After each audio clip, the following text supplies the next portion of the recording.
The design of this house really does two things. It's a device for chasing the sunlight and establishing the sociability of the house around the movement of sun through different times of the day, and also seeking those very specific views down and along the coast.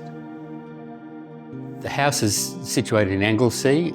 I spent much of my childhood here. I then, as a teenager, surfed along this coast, and it's been a place that I've visited all my life. We owned a small house here that was half burnt down in Ash Wednesday and teetered around and swayed in the breeze for many years until we demolished it to create this home.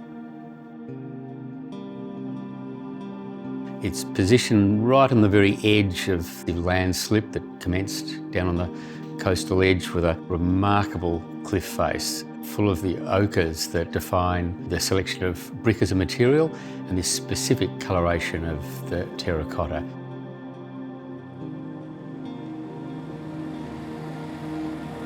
The colour and tonality of the house is part of that equation, as is the massing of the house, where I've really pushed all of the two-storey parts up into this coastal edge of the house to form the face of the house being very much cliff-like.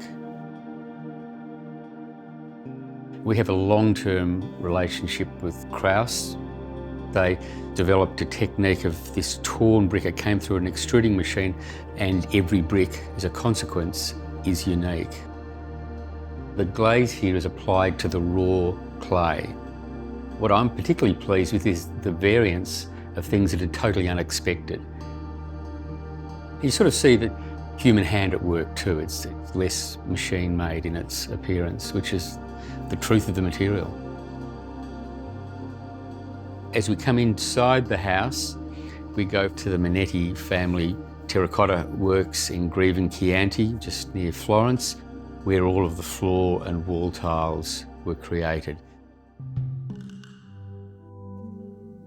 Spatially, the house is like nothing I've ever designed before. It really is a massive void expressed by this single carved roof form that starts at the base of the dining room and elevates up through this smaller living space, really that feels like a perching point that's really just set to appreciate the view.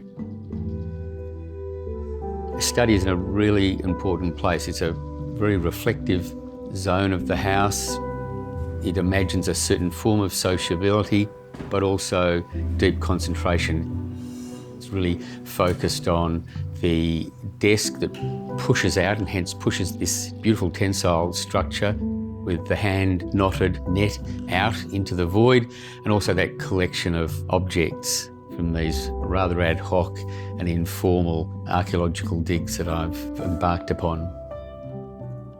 You'll notice the house is full of things that express the travelling and various journeys Susan and I have made.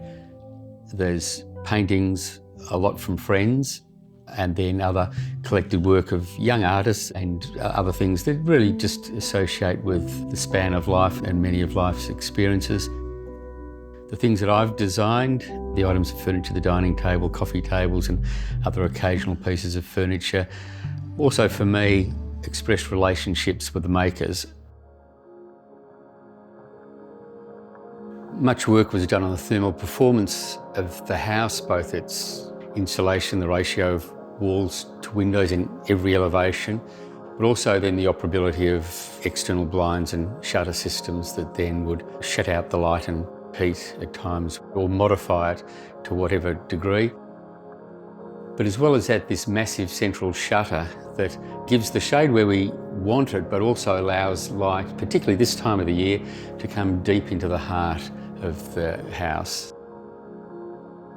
The main access out of the courtyard is actually through the kitchen. This massive slider opens up and we leave either the dining or the sitting room and access through the kitchen to those external areas. The house is a series of experiments, and after so much speculation and the extensive process of building, it's very often the unexpected things that give great pleasure. And the house is much moodier than I had imagined. It's deeper tonality. It's a really wonderful feeling of walking through the house and seeing those shifting forms of light that really were unexpected and deeply felt.